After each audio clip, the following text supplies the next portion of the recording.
प्रकाशित वाक्य 14 पर्व।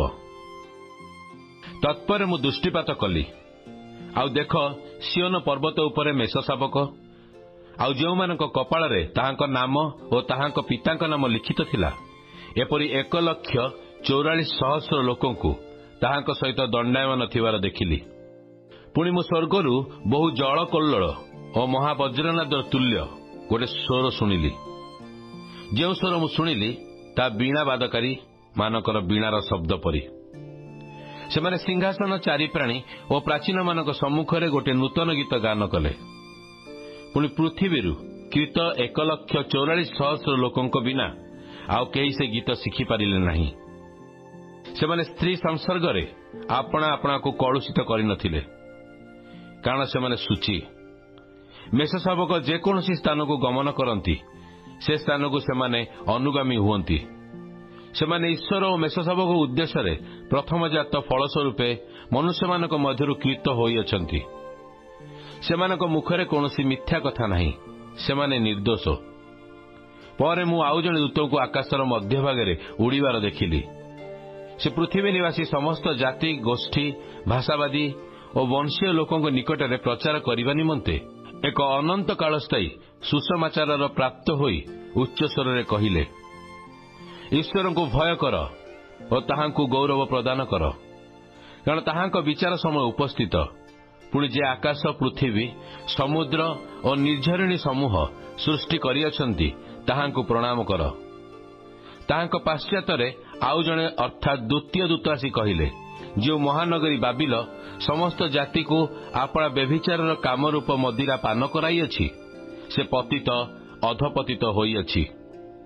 सेमानक पश्चात आउ जणे अर्थात तृतीय दूत आसी उच्च स्वर कहिले, जदि केही से पशु और ताहार प्रतिमा को प्रणाम करे, पुणी आपणा कपाଳରେ कि हाथरे ताहार चिन्ह ग्रहण करे, तेबे से मध्य ईश्वर कोप रूप जो मदिरा अमिश्रित भावे ताहांक क्रोधर पात्र प्रस्तुत करा जाइअछि ता पान करिबो।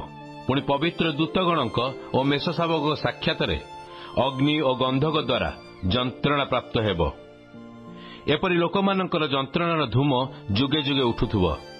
जो माने पशु और ताहार प्रतिमा को प्रणाम करती, पुणी तार नामर चिन्ह ग्रहण करती, सेमानकर दिवारात्र विश्राम नहीं। एठारे साधु मानकर अर्थात जो माने ईश्वर आज्ञा पालन करती और यीशु प्रति विश्वास रखती, सेमानकर धैर्य आवश्यक। पुणी मु स्वर्गरु एही बाणी शुणिली, लेख जो माने एणिकी प्रभुंक ठारे थाई मरती सेमाने धन्य। हाँ, आत्मा कहुअछंती सेमाने आपणा आपणा परिश्रम विश्राम प्राप्त हेबे, कारण सेमाने सेमानक कर्मर अनुवर्ती हेबो। तत्पर मु दृष्टिपात कली, आउ देख शुभ्र वर्ण खंडे मेघ तही उपरे मनुष्य पुत्रक सदृश्य जणे उपविष्ट। ताहांक मस्तकरे सुवर्ण मुकुट और हस्तरे सुतीक्ष्ण दा। सेथिरे मंदिररु आउ जणे दूत बाहरी आसी से मेघारूढ़ व्यक्ति को उच्च स्वर कहिले, आपणक दा लगाई शस्य काटंतु, कारण शस्य काटिबार समय उपस्थित। आ पृथ्वीर शस्य अतिरिक्त परिपक्व होइअछि। तहु से मेघारूढ़ व्यक्ति पृथ्वी आपणा दा लगाते सेथिर शस्य कटागला। तत्पर स्वर्गस्थ मंदिररु आउ जणे दूत बाहर हेले, ताहांक हस्ତରେ मध्य गोटे सुतीक्ष्ण दा थिला। पुणी बेदी निकटरू आउ जणे दूत बाहर हेले, से अग्नि उपरे क्षमता प्राप्त, जाहांक हस्ତରେ सुतीक्ष्ण दा थिला।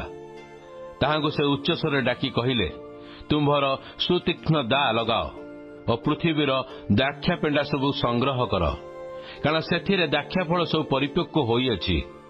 तहिरे से दूत पृथ्वी आपणा दा लगाई सेथिरे द्राक्षा फल सबु संग्रह कले और ईश्वर क्रोध रूप महा द्राक्षाकुंडरे ताहाकु निक्षेप कले।